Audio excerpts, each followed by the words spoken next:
भारतीय महिला क्रिकेट संघाने आयसीसी महिला विश्वचषक 2025चा पहिला विजेता बनून इतिहास रचला। या प्रभावी विजयानंतर 5 नोव्हेंबर रोजी संघातील सर्व खेळाडूंनी दिल्ली येथील पंतप्रधान नरेंद्र मोदी यांच्या निवासस्थानी जाऊन भेट घेतली।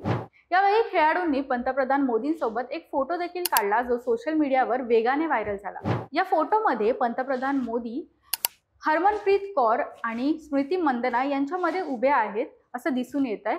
पण आश्चर्याची गोष्ट म्हणजे त्यांनी वर्ल्ड कप ट्रॉफीला हातही लावला नाही। यामागे एक खास कारण आहे। हे कारण जाणून घेण्यासाठी हा व्हिडिओ शेवटपर्यंत नक्की पहा आणि आम्हाला फॉलो केलं नसेल तर आताच करून घ्या। खरं तर असं म्हटलं जातं की फक्त विजेत्यांनीच विश्वचषक ट्रॉफीला स्पर्श करावा।